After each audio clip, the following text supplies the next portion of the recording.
Officially तो हमारे area में मॉनसून आ ही गया है और आप ह्यूमिडिटी देख सकते हो, इतनी ज्यादा स्वेटिंग हो रही है। बस मैंने स्टैंड सेट किया और कैमरा लगाया, उतनी देर में ही मैं पसीने से तरबतर हो गई हूँ। और ये ह्यूमिड मौसम हमारे ज्यादातर प्लांट्स के लिए बहुत अच्छा होता है। इस मौसम में इनकी जो ग्रोथ होती है वो अच्छी होती है। इनमें प्लांट हार्मोन्स इतने ज्यादा एक्टिव होते हैं कि इनमें फास्ट रूटिंग होती है, इसीलिए इस मौसम को प्लांट प्रोपगेट करने के लिए बेस्ट मौसम माना जाता है। और ज्यादातर प्लांट लवर इस समय बहुत सारे प्लांट्स खरीद के लाते हैं। नमस्कार, आप देख रहे हैं गार्डनिंग एस्थेटिक्स। मैं हूं अनीता दिनेश।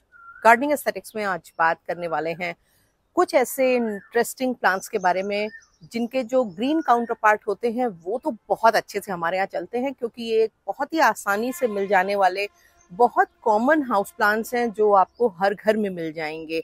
और इनके जो वेरीगेटेड वर्जन्स होते हैं या इनके जो डिफरेंट वर्जन्स होते हैं उनको भी हमने ला करके लगाने की कोशिश की होगी, क्योंकि ये इजीली नर्सरीज में अवेलेबल है।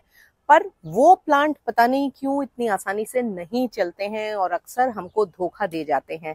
तो मैंने कुल ऐसे 10 प्लांट आइडेंटिफाई किए हैं जो उतने अनकॉमन नहीं हैं, आपको ज्यादातर नर्सरी में मिलेंगे। और अगर आप एक प्लांट लवर हैं तो कई बार आपने इनको ट्राई भी किया होगा। बहुत से लोग इनको सक्सेसफुली ग्रो कर पा रहे होंगे, पर काफी सारे लोग, खास करके जो बिगिनर्स होते हैं, उनको इनको नर्चर करने में, इनकी केयर करने में समस्या आती है और ये प्लांट 1-2 सीजन के बाद आपके कलेक्शन में नहीं चल पाते। अभी कुछ दिनों पहले मैंने सिंगोनियम की एक वैरायटी वेंडी के ऊपर एक शॉर्ट्स डाला था, तो बहुत सारे लोगों ने मुझे मैसेज किया कि हम जब ये लाए थे तो चला ही नहीं और जल्दी खराब हो जाता है। मैं इस बात से पूरी तरह एग्री करती हूँ कि ये प्लांट जल्दी खराब हो जाता है, पर over the period of time मैंने क्या समझा है, मैं किस तरह से इसको हैंडल कर रही हूँ, ये बात मैं आपके संग शेयर करना चाहती थी। तो मैंने सोचा क्यों ना ऐसी प्लांट वैरायटीज को मैं आइडेंटिफाई कर लूँ जो कॉमन है, नॉर्मल है, प्लांट लवर्स खरीदते हैं। ये कोई एक्सोटिक या एक्सपेंसिव वैरायटीज नहीं है, पर ये वैरायटीज इनके जो नॉर्मल ग्रीन काउंटर पार्ट है या इनके जो नॉर्मल वर्जन्स हैं उनके मुकाबले काफी ज्यादा प्रॉब्लमैटिक हो जाती हैं और कुछ दिनों बाद ये खराब हो जाती हैं। अपनी समझ से जो प्लांट वैरायटीज मैंने आइडेंटिफाई की है उनमें आने वाली प्रॉब्लम्स, उनको मैं कैसे हैंडल कर रही हूँ और आज के दिन मेरे उन प्लांट्स की क्या कंडीशन है, ये सारी चीजें मैं आपके संग शेयर करूंगी, ताकि अगर आप इस बार भी प्लांट शॉपिंग के लिए जा रहे हो तो आप इन प्लांट्स पे एक बार नजर मारें, इनको लाएं और मेरे बताए तरीके से इनको हैंडल करें। और आप फिर देखेंगे कि आपके प्लांट्स इस बार हर बार की तरह धोखा नहीं देंगे, अच्छे से चलेंगे। वीडियो को शुरू करें उसके पहले अगर आपने अभी तक मेरे चैनल को सब्सक्राइब नहीं किया है तो मेरी गुजारिश है कि चैनल को सब्सक्राइब कर लें, बेल आइकन जरूर पुश कर दें, ताकि गार्डनिंग से जुड़े हुए मैं जो भी अपडेट करूं वो आप तक पहुंचे। वीडियोस जब पसंद आते हैं तो उनके लिंक को अपने गार्डनिंग लविंग फ्रेंड्स के संग शेयर करना बिल्कुल भी मत भूला करें। और वीडियोस पे लाइक करने से, वीडियो पे कमेंट करने से हमारे वीडियोस की रीच बढ़ती है और वो ज्यादा लोगों तक पहुंचते हैं। तो चलिए एक एक करके इन प्लांट वैरायटीज को लेते जाते हैं और इनसे जुड़ी हुई बारीकियां या गलतियां जो मैं कर रही थी इनको नर्चर करने में, जिससे खराब हो रहे थे, वो डिस्कस करेंगे। बोट लिली की ये जो वैरायटी है, शुरू में मुझे इसको लगाने में, मेंटेन करने में बड़ी प्रॉब्लम आई।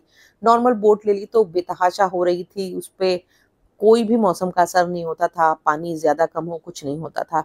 पर जब मैं ये वेरीगेटेड वैरायटी लगाती थी तो हमेशा वो थोड़े दिनों बाद खराब हो जाती थी और कई साल तक ये चीजें चलती रही। पर धीरे धीरे करके जैसे जैसे मुझ में एज अ गार्डनर मैच्योरिटी आई, मैंने ये रियलाइज किया या ये लर्न और एक्सपीरियंस किया कि ये जो वैरायटी है इसको नॉर्मल बोट लिली के मुकाबले पानी भी कम चाहिए और इसका जो सन एक्सपोजर है वो भी थोड़ा ज्यादा होना चाहिए। हालांकि बोट लिली मॉडरेट और ब्राइट इनडायरेक्ट सनलाइट में काफ़ी अच्छा परफॉर्म करती है, पर ये जो वेरीगेटेड वैरायटी है ये नॉर्मल वैरायटी के मुकाबले थोड़ा सा ज़्यादा सन एक्सपोजर तो चाहती ही चाहती है और पानी से तो बहुत ही संभाल के रखना है। बारिश के दिनों में खास करके लगातार अगर बारिश हो रही है तो आप इसको पानी में नहीं रख सकते हैं, अदरवाइज़ ये पूरी तरह से गल करके ख़राब हो जाएगी और ये रॉट हो जाएगी। जबकि ग्रीन वैरायटी में ये प्रॉब्लम उतनी जल्दी नहीं आती है और इसकी कटिंग्स लगाने में भी यही प्रॉब्लम आती है कि कटिंग को लगाइए तो उसके बाद एक बार पानी डाल देने के बाद फिर कुछ दिनों तक पानी मत डालिए और फिर देखिए ये प्लांट एकदम मेंटेन रहेगा। मैंने पहले भी बताया था कि सिंगोनियम वेंडी का जब मैंने शॉर्ट्स डाला तो बहुत सारी क्वेरीज आई कि ये आपका प्लांट इतना हेल्दी कैसे दिख रहा है, इसकी पत्तियां भी बहुत ही ज़्यादा फ्रेश दिख रही हैं, कैसे मेंटेन होता है। क्योंकि अक्सर लोगों को ये शिकायत होती है कि ये जो सिंगोनियम की वैरायटी है वो बहुत डेलिकेट है, या तो पत्तियां पीली होकर ख़राब होती हैं या फिर उसमें ग्रोथ ही नहीं होती है और कुछ दिनों बाद ये प्लांट रॉट होकर के ख़राब हो जाता है। और ये आपकी जो बात है वो बिल्कुल सही है। शुरुआत में मुझे भी ऐसा ही महसूस हुआ, क्योंकि कई बार स्ट्रगल करने के बाद ही मैंने इसे हैंडल करना सीखा था। और अभी भी मैं आपको बताती हूँ कि इसको मेंटेन करने का जो बेस्ट तरीका है वो यही है कि लगातार इसकी कटिंग बनाते रहिए। क्योंकि कई बार अच्छा भला प्लांट मौसम बदलने पर ख़राब हो जाता है, ख़ास करके ज़्यादा सर्दियों में फ्रॉस्ट से, ज़्यादा बारिश में पानी से, और ज़्यादा गर्मियों में हाई टेम्परेचर से। टेम्परेचर सेंसिटिव प्लांट है, इसलिए आपको इसके हमेशा 2-3-4 प्लांट बना के ही रखने हैं और अलग अलग जगहों पे अलग अलग तरीके से लगाइए। हैंगिंग प्लांटर्स में लगा करके रखिए, पर हैंगिंग प्लांटर वाले जो प्लांट होते हैं वो गर्मियों में काफ़ी ख़राब हो जाते हैं। जैसे देखिए, मेरा भी हैंगिंग प्लांटर में लगा हुआ जो प्लांट है वो उतना हेल्दी अच्छा नहीं दिख रहा है, और उसकी वजह यही है क्योंकि मौसम की वजह से काफ़ी ज़्यादा गर्मी जब हो गई तो इसकी पत्तियों में जलने की, पीलेपन की शिकायतें आने ही लगी थी। और इसकी जो मिट्टी है वो मॉइस्ट तो होनी चाहिए, पर इस प्लांट को भी ओवर वाटरिंग से बचाना है। दूसरा, सिंगोनियम की दूसरी वैरायटीज़ के मुकाबले इसको थोड़ी ज़्यादा लो लाइट में आप रखिए। अभी मैंने शुरू किया है इसको मॉसपोल पे लगाना, देखते हैं कैसा रिज़ल्ट रहता है तो आपके संग शेयर करूंगी। पर यकीनन मुझे ऐसा फील हो रहा है कि मॉसपोल पे इसकी जो पत्तियां हैं वो ज़्यादा हेल्दी हैं। ये वेरीगेटेड मिनी अरेलिया का प्लांट जितने ज़्यादा टेंट्रम थ्रो करता है शायद ही दूसरा कोई प्लांट करता हो। और सुंदर कितना लगता है ना, नर्सरी में जाओ और अगर आपको ये दिख रहा हो तो आप रेजिस्ट नहीं कर पाओगे, लोगे जरूर।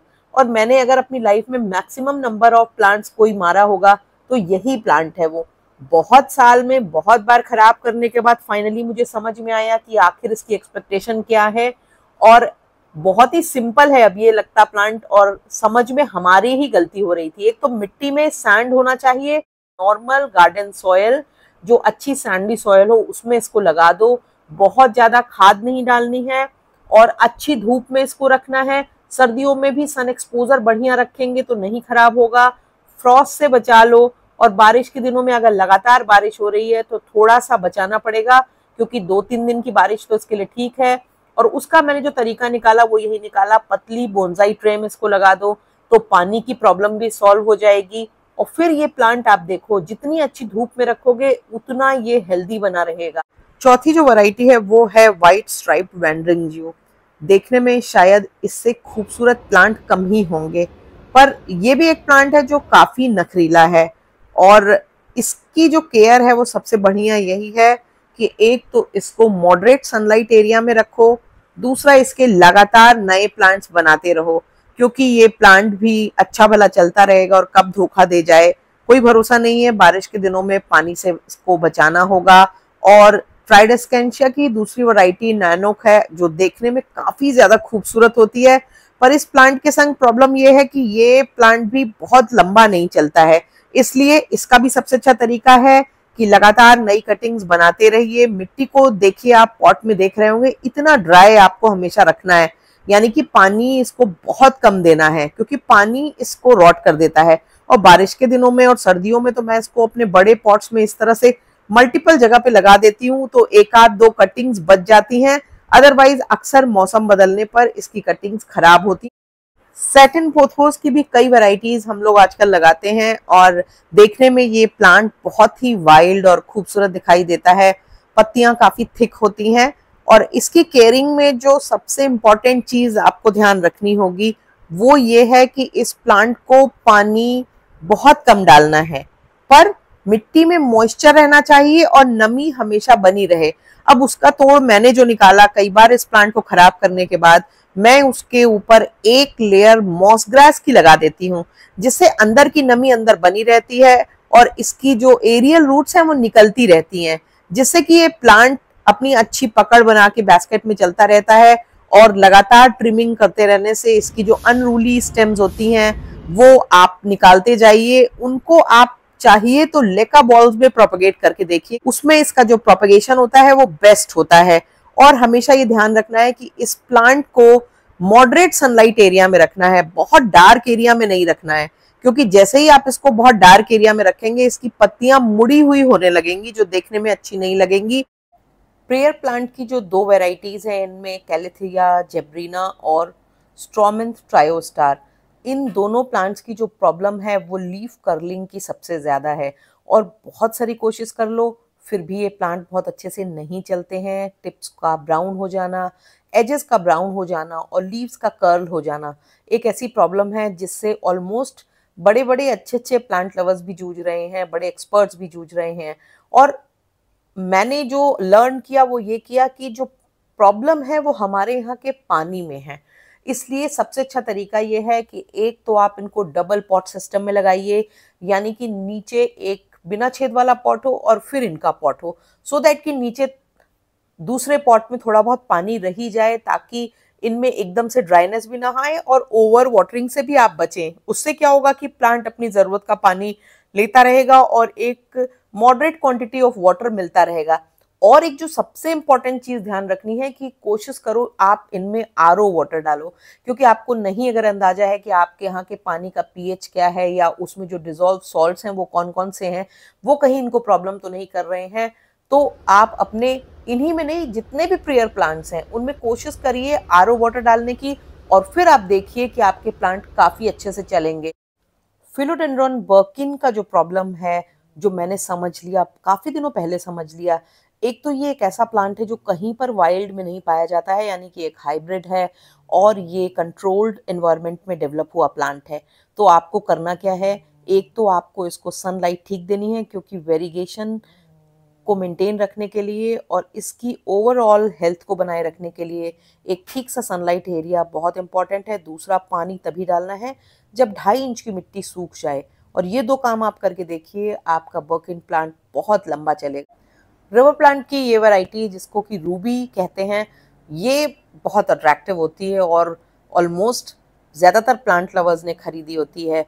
पर ये वैरायटी भी 1-1.5 साल चलने के बाद ख़राब हो जाती है, खास करके सर्दियों में इसमें बहुत प्रॉब्लम आती है।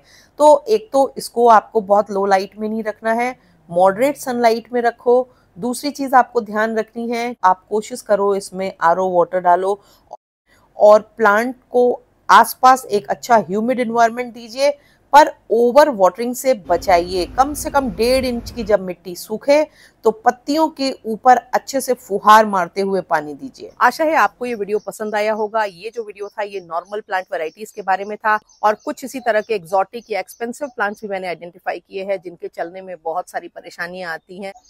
अगले किसी वीडियो में मैं उन पे डिस्कस करूंगी। अगर आपको वीडियो पसंद आया हो तो मेरी एक बार फिर से गुजारिश है कि चैनल को प्लीज सब्सक्राइब करना बिल्कुल भी मत भूलिए। मेरे साथ बने रहिए। गार्डनिंग एस्थेटिक्स के साथ जुड़ने के लिए बहुत बहुत धन्यवाद।